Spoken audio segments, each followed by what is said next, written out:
But I want to introduce you now to Garrett Young. And Garrett has one thing that Ronald has as well. They both got dogs.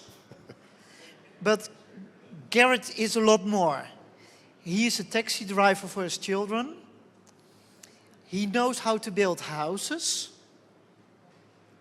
And may I invite you, meanwhile, he knows how to build houses himself and does so in the spare time that he has. And I think that in itself is a round of applause. But he will be a great speaker because he knows how to teach people, because he used to be a teacher as well. Give him a round of applause, Garrett Young.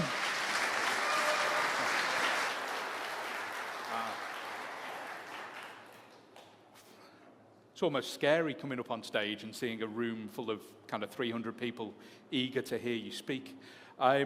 So thank you for the very, very kind introduction. Possibly elevates me a little bit more than I should be. When he says build houses, I mean I rebuilt my own house, mostly due to the fact that it was pretty much derelict when we moved in.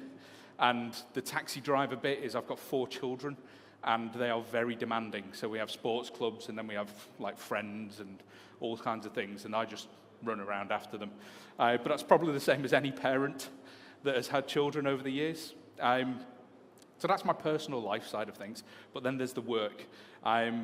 So I'm a senior solutions engineer at Stellar Cyber, and basically I help build people security solutions and try and make companies safer.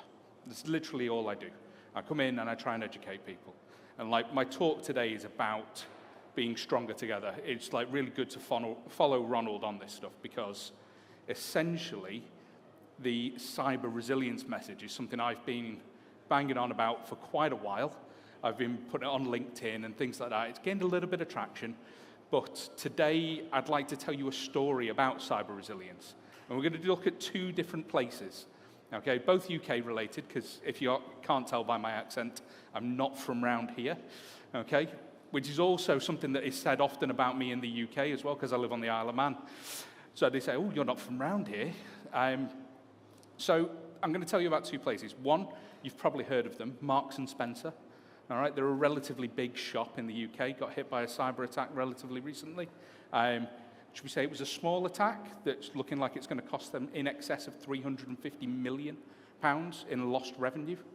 Okay, so that's one of them. And then I'm going to tell you about a small, privately held bank on the Isle of Man that I had a good conversation with. Okay, and the reason for that will become apparent as we move through. So today, very much around cyber resilience, the cyber threat landscape, and kind of where we go. So why talk about this? Why go down this route with everything?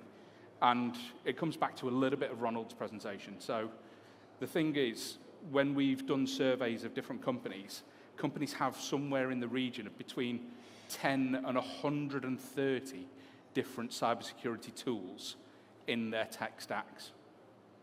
Okay? It's very, very difficult to manage those kinds of things.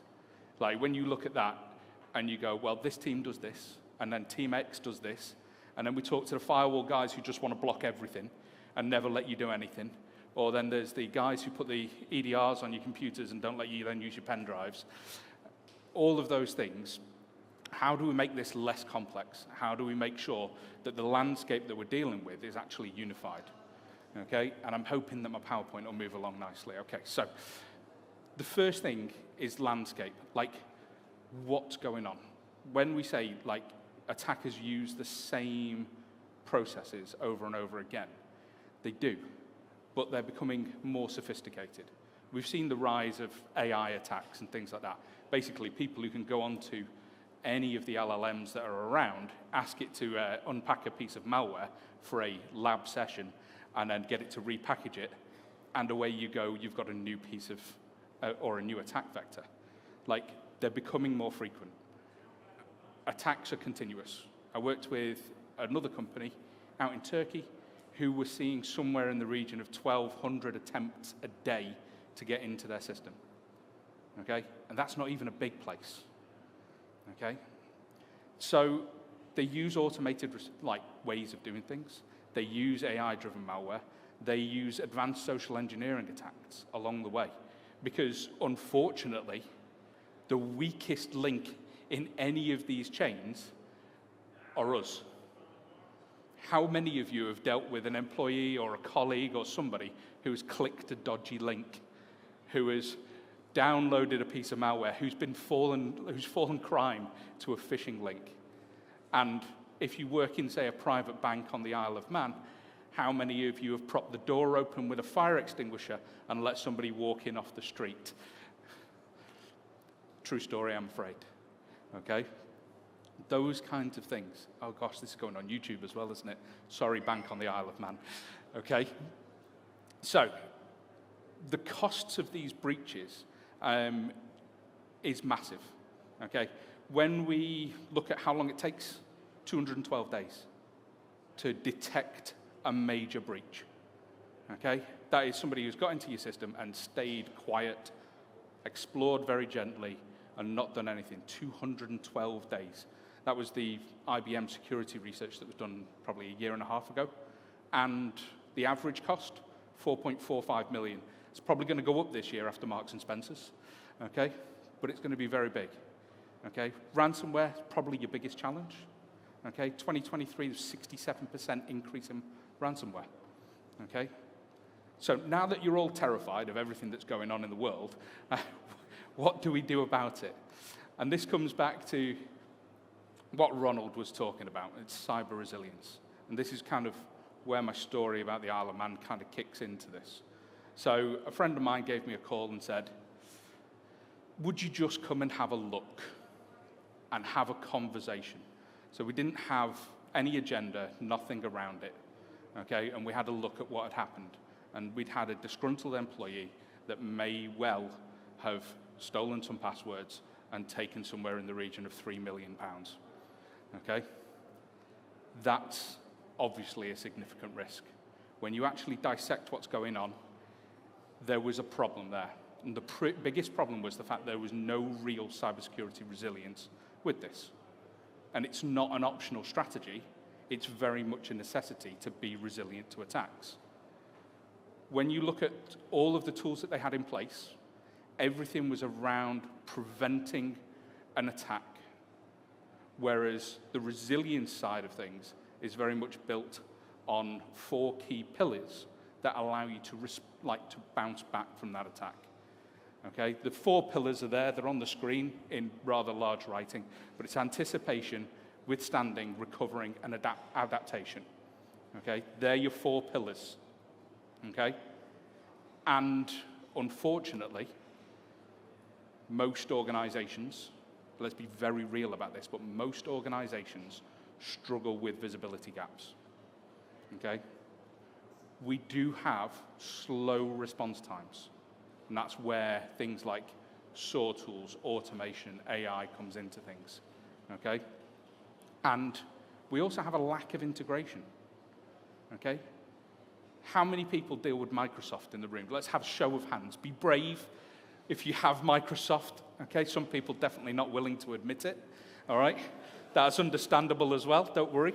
I won't judge, but most of us use Microsoft in some way, shape, or form, okay? But then Microsoft Sentinel doesn't like to talk very well to Microsoft Defender XDR. Okay, so you've got 2 products from the same company that have basically been bolted together, and they don't really like to talk to each other very much. And that's a really simple example, which can be problematic. So how do we get over these kinds of things? I'm going to keep an eye on my time, because I'm sorry, I do have a tendency to talk a lot. Okay, it's why Henk makes me volunteer for these kinds of things. So I say makes me volunteer, I actually quite enjoy it. Okay, so when you have things like that, when you've got tools that don't necessarily talk to each other, when you've got tools that go, okay, well, we sit in this box and then we want you to buy everything from this set of boxes, then that becomes problematic because it gives you a disconnected security architecture. It gives you inefficiencies, it gives you blind spots, and it allows attackers, it allows a teenager in their bedroom to get into a system, because all they do, exactly like Ronald said, is they just follow logical patterns, okay? I have a 14-year-old teenage boy, and for lack of a better expression, he's a pain in my backside because he likes to test boundaries, okay? I would say he takes after me with that very much. He likes to push those boundaries, he likes to test things, and he likes to break things to see what happens, okay? You have got literally 1 billion people that are able to then do this because we've all got internet access, we've all got access to all the systems that there are around, and we've got masses of data flowing around, okay? And what does all this mean? Well, I would say the biggest thing that it means is you've got a tool problem, okay? We have got a tooling problem in cybersecurity. I'm going to put that down for a minute. The reason you've got a tooling problem in cybersecurity is we have got so many things. I said before, up to 130 different things in your systems, okay? We've got multiple systems, you've got isolated security tools, you've got fragmentation going on, slow response times. Where does this go, okay? Let's see if we can just rattle off some acronyms along the way. Well, we've got an NDR, we've got EDR, you've got SIM, you've got SOAR, you've got FIM, you've got TDIR, you've got IDS, and it just goes on and on and on. All the TLAs that you want. TLA, by the way, is 3-letter abbreviation, just in case anybody's wondering what that means. Okay, so we learned that when I spent 7 years in the military, and they used to love 3-letter abbreviations. So everything just gets an abbreviation along the way. So when we talk through these things of what's going on, so the visibility gaps, okay? So security teams often don't have a single view. They don't have one place where they can look at their stuff, like what tools they've got. Say you've got a Palo Alto firewall and a Microsoft Defender XDR, and then you've got Sentinel, and then you've got O365, and then you've got some Linux servers, and because you've gone crazy, you've brought a Mac server as well, okay, along the way. All of those things, and they're not talking to each other, and you can't find them in one place. You've got 4 different teams. None of them like each other because they all want to sit in their own dark room and deal with their own tool. And there is a visibility gap. Sorry, I'm very disparaging of all of us in this. Please don't take any offense along the way, okay? So what that then does, because you've got visibility gaps, and you've got teams that may not talk to each other easily, or you've got teams that sit in different buildings to each other, we then get slowdowns in our detection and response times about things, okay? We see analysts manually correlating alerts from different tools, going, okay, well, I've seen this on the firewall, and I know that it's to do with this from the Active Directory. So I need to bring those 2 things together. Okay? And that just takes time. There's no other way to talk about it, but then it just takes time to do. Okay? And I think Ronald said a statistic there that the quickest lateral movement within a system is under 20 seconds. Okay? That is very quick. None of us are going to recognize and correlate 2 different things together in under 20 seconds. It doesn't matter how good we think we are. None of us are that good. Okay? No person is that quick from looking at 2 different tools. So we have to look at something else, okay? Managing lots of different things siloed from each other also comes with high cost, okay? Lots of operational cost because we don't have one place to look for something, okay? And it also requires specialist knowledge. Your firewall teams, the guys who run those firewalls, know them inside out. They know them like the back of their hands, okay? But you wouldn't then all of a sudden make them then jump and start looking after your AD without training them, okay? And then scale. How do you go from a small, medium business to scaling your operations, okay? Legacy systems moving forwards, how do those things keep pace with what is moving forwards in the rest of the world, okay? How does your OT system keep pace with what's going on? How does your card tap machine at the Marks and Spencer's till stop a cyber attack from happening? Because the original point of inflection was the initial payment systems at Marks and Spencer's. So the payment-taking systems are what has led to possibly up to a £350 million breach going on. And there was trouble for 2 weeks. Okay? The guy from Marks and Spencer's went on site and said, we've got loads of tools. They went, we've got XDR, we've got all of these things, we've got firewalls, we've got the works. What was the one thing they didn't actually have? Didn't have an IR plan, not a rock-solid incident response and resilience plan. How do we bounce back from this? When we look at, there was a Ponemon Institute report which said, on average, a security team spends 35% of all of its time investigating false positives. Okay? So a third of all the time is spent on things that don't make a difference. Okay? How many of you could lose a day and a half a week? I know I could lose a day and a half a week at the beach quite easily, like I think anybody could do. But if you're actually talking about security, how many of you can afford to waste a day and a half a week? It's really inefficient.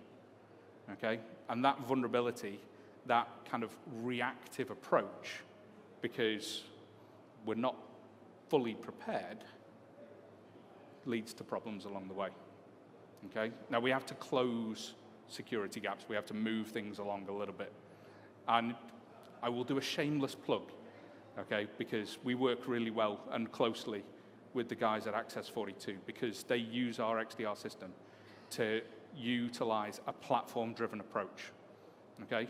One of the things I really like about working for Stellar is we are completely open. Okay? We don't force silos. We don't force tooling.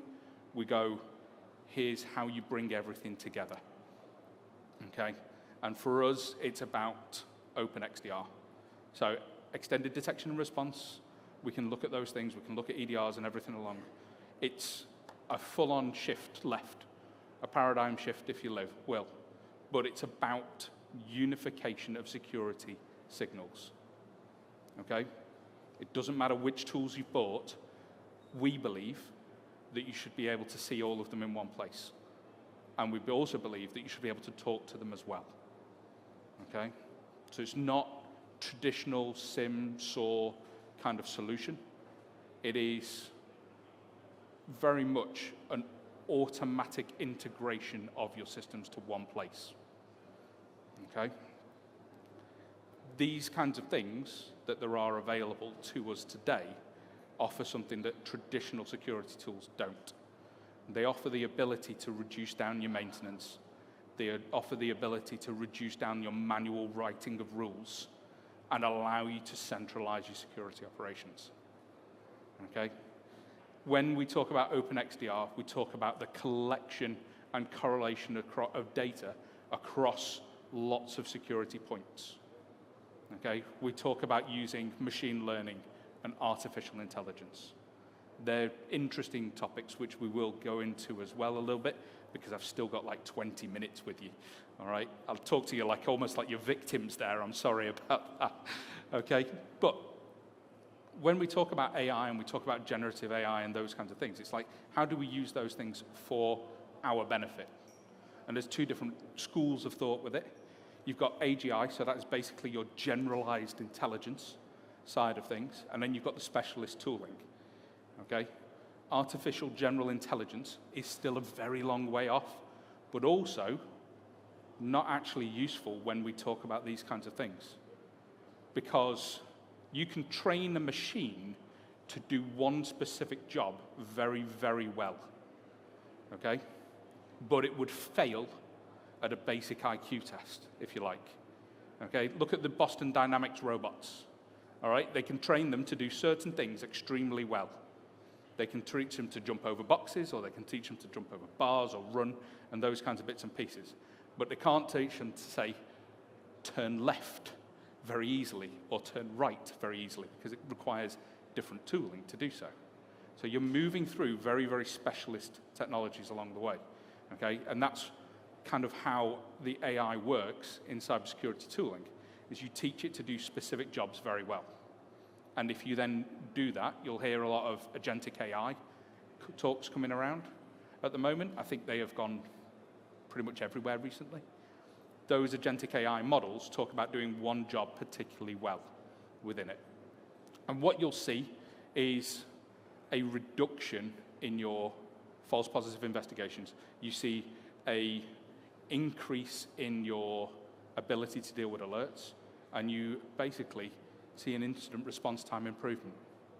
Okay, there is an ESG research paper that was done early last year that said open systems that show integration between toolings will reduce your response time by a factor of 20.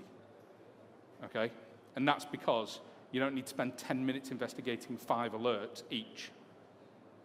The system correlates it for you. Okay, and what we want to do with that is we want to strengthen resilience, because if we take the approach or the knowledge that you are going to be attacked and at some point you are going to be breached, then you have to look at how you respond to that fact. How do we come back from it? How do we go from understanding that it's an inevitability, and how do we bounce back? We anticipate that this is going to happen. We use user entity behavior analytics. We use the detection of anomalies, and we log what behavior is taking place within our systems. We try and withstand an attack by utilizing a SIM for gathering the information, by utilizing EDR tools to detect what's happening on an endpoint and respond and isolate machines. But once that's taken place, what do we then do? Okay?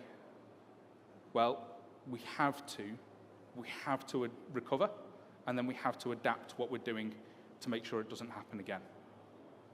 Okay? There are lots of companies that come in and do like incident response with people and help you recover from that attack. You've not been able to withstand it. You didn't anticipate everything that was going to happen, but you need to be able to recover. And that happens in your incident response.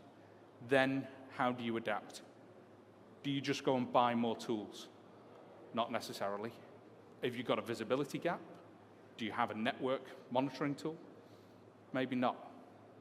Is there something that you can do that's different that helps you improve? Okay? And the big one is utilizing specific AI models in order to help you do those things along the way. So, integrated solutions come with lots and lots of benefits to them. Okay? Each bit of like an open XDR system allows you to strengthen the pillar of your cyber resilience. Okay? Tangible benefits: reduction of alert fatigue. Okay? Faster incident detection and response. Like reduction in overall costing. Okay? And improvements in attack surfaces. Attack surface coverage, sorry. Okay? All of those things are like really important to all of us, I think, because they secure the businesses that we either own or work for, and at the end of the day, your ability to go home and put food on the table. Okay? So, when we talk about it, when we talk about how we work with our partners, we talk about enhancing the resilience of companies and of customers by using OpenXDR. Okay? We assess security posture. We look at the tools that I've got, and we evaluate how the fatigue is going on with it. And then we build a solution around you. Okay? And lots of this is about doing this next slide. Okay? And it is about evolving your security operations. Okay? So things are not about going from what's a fancy feature, okay, but it's about how we utilize AI agents in order to produce autonomy within a system. Can we use a chatbot or a co-pilot that can follow rules and patterns in order to instruct an agent to take action? There's bad news with all of this, though. Okay, and I spoke to a company recently whose goal was to eliminate all of their L1 analysts. Just get rid of all of them. They just don't want any analysts whatsoever. And they just want AI to do all of that work.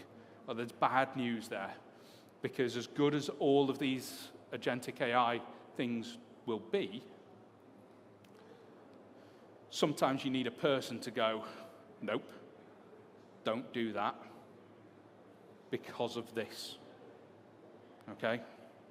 So it's about human guidance to those hyper-automation scenarios, okay? The agents handle very big, repetitive tasks, big data tasks extremely well, okay? They become specialist teams, essentially, okay? You've got a threat hunting specialist agent within your team. You've got somebody an agent that will triage your alerts for you, okay? But the people bit is still really important because you need somebody to actually look at it sometimes, okay? Would you trust all of your stuff to the automation side of things? Okay, I'd love to see a show of hands for that one because I don't think anybody's going to put it up, okay? One of the really interesting things with this is when we talk about automation, one of the biggest things they're trying to automate currently is the driverless cars, okay? We talk about driverless cars. I went to San Francisco a few months ago. They're doing big trials on driverless taxis out there, okay? It is comical when 4 of them get to a junction at the same time, because what all 4 of them do is they go backwards and forwards, and nobody will make a decision, okay?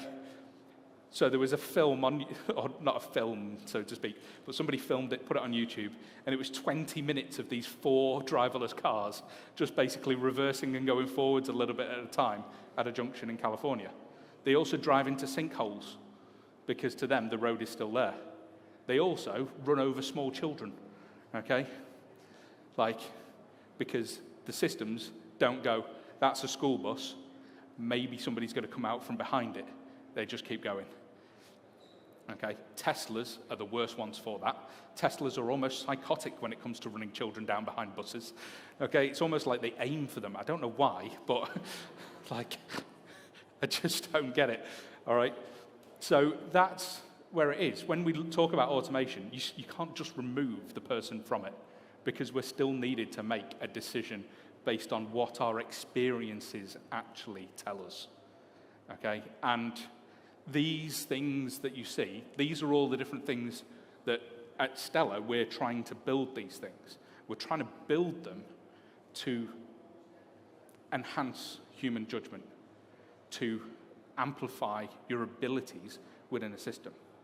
Okay, it's about giving you additional insights and giving you speed and scale, but still being resilient along the way. So the vision essentially goes along the lines of hyper-automation, okay? And it bases it on autonomous agents that present information to people, okay? So unfortunately, we can't just get rid of all the L1 analysts. Because if you also get rid of all the L1 analysts, there'll be no new ones to become L2s or L3s along the way. And then you lose those specializations, okay? Intuitive reasoning is kind of where this goes to in the end. And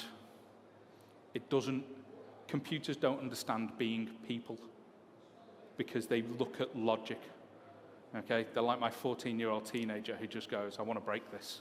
I want to keep doing this, I want to keep doing this, and it doesn't matter. Well, it does to people along the way, okay? So I'm hopefully not going to bore you for too much longer along the way. I've got just a couple of slides left, okay? So, 1, big misconceptions, okay? You don't have to replace technology, okay? But what we do need to do is make it talk to each other properly, all right? Talking about being vendor agnostic. It doesn't matter if one company has got a Palo Alto firewall and one company's got WatchGuard, okay? They should both be able to speak to the same system easily, okay? And it's not about building walls. We don't want to build higher walls. We want to build strength in depth, okay? And the ability to respond to those things, okay? Lots of people go, must be for large enterprises. Okay, so somebody like Deloitte is going to come in and run this system. Not necessarily. We've got small-scale security teams across the globe that use these systems, okay, with 3 people. that run them 9 to 5 and then run automation out of hours. And then on a Monday morning, they come in and they go, well, there's 7 laptops have been isolated for reasons X, Y, and Z. We can unisolate them because those are fine. But it was at a weekend and it didn't matter because nobody was in work anyway. Okay? So these tools that we talk about and this resilience factor is about building the ability to come back from what we've seen. Okay? And for us, this is the kind of big point that we're trying to push at Stellar. Okay? And this is why we work with people like Ronald and Access 42, because like open security initiatives, like a very critical component in a journey towards true cyber resilience, shall we say. Okay? It's fostering collaboration. Okay? It's working together to do things. All right? Like we've all heard the expression, there's no I in team. Okay? There is in winner, though, but unfortunately, all right, that's along the way. But there's no I in team. Okay? You see, does anybody follow football? I'm talking in the Netherlands here, so you probably do. All right? I don't do football. As you can see, I'm a bit wide to play football. All right? I'm very good at rugby, but not football. But like where I came from, I grew up in Manchester in the UK. So basically, if you were from Manchester, you didn't support Manchester United, okay? Because everybody else in the world supported them. You supported Manchester City, okay? Unless you're my dad, who supported Manchester United, and his 4 brothers all hated him for it, okay? However, through the late 90s and early 2000s, should we say they had some glory years along the way, okay? And they had a massive fall from grace. Was the biggest determining factor in their fall from grace? They do not work as a team, okay? Manchester United became basically a pure business model to make money, and it forgot about actually being a football team along the way, okay? 15 years later, they're still not there, okay? So trying to become future-proof and trying to be flexible only happens if you collaborate between each other along the way. And open security initiatives, like not necessarily building a bigger wall, but making sure that you can work together and bounce back from it, drives transparency, and it drives innovation as well between all of us. Okay? I read a really interesting story this morning, was about the guy who set up Palo Alto. Okay? Does anybody know why he built Palo? Or where he came from? I can't even remember his name properly. Okay, he came from Juniper. Okay? And they acquired NetScreen, and he was at NetScreen, and basically his idea was to go down app security and building the next generation set of firewalls. They refused to take his vision on board, went down a different route, he left and founded Palo Alto.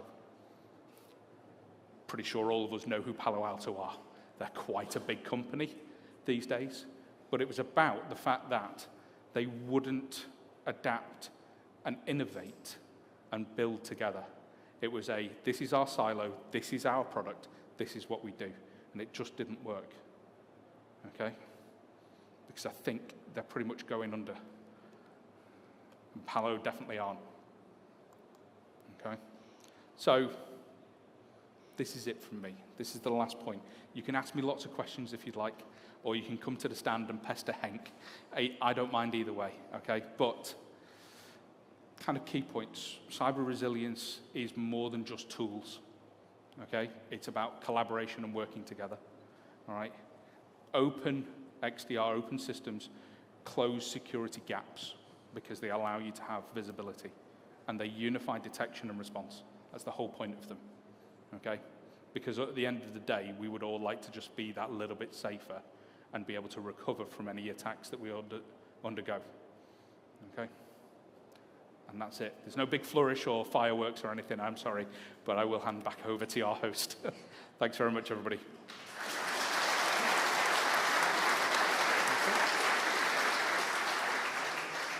Well, no fireworks in security is generally a good thing. Probably. Are there any questions?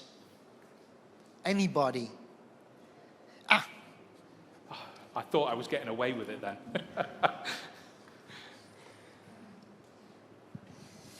I was more curious because in one of your slides with all the steps you did, there were mentioned 2 times alerting triage agents. Is there a reason for it, or?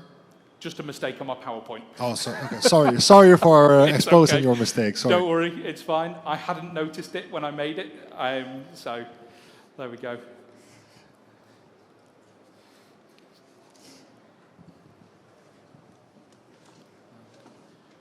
Not another mistake, is it? Yeah, Hopefully can not. you extend on how these tools all use OpenXDR? Can you use them for all the tools, or do you need to do something? So with an open XDR system, each of those tools, the whole point of them is that they are able to see the data across your entire security stack. And what they then would do is, even though you've got an agentic AI model that's built on it, which is essentially just a large language model that sits with a very specific set of parameters across it, you also need a graph machine learning engine that correlates disparate events together. So when you've got 5 different tools that all kick off an alert because something's got in at point A and it's then moved laterally from port 8889 to port 1572, okay, and it's gone through your network system, your NDR is going to kick off to go, those ports don't normally talk to each other. Your EDR is then kicked off because it's seen that Frank, sorry if anybody's called Frank, okay, Frank is the company liability at Stellar because he's what we tag all our alerts to. But Frank has downloaded malware for the 3rd time this week, and maybe we should take his laptop away from him. Those agents only work if they can see that all that technology being brought together. So it's not just about having one, it's about having more than one thing that can then talk to each other. So each of the agents uses graph machine learning in order to correlate across different tools and pull the information together. And then, when it then gives it context using its language modeling, it can then present it to a person to go, yes, let's take these steps. Isolate the endpoint, take Frank's laptop away from him, okay? Maybe just go back to pen and paper for Frank, okay? That kind of thing. That's where we go, okay? Thank you very much. No problem. Gareth, this My one goodness. is yours. It's Italian wine, so that's always good. Always a bonus, so Yes. thank you very Give much. him a round of applause. Thank you. That's me. Happy days. Enjoy the rest of the time. Thank you. Thanks very much, everybody.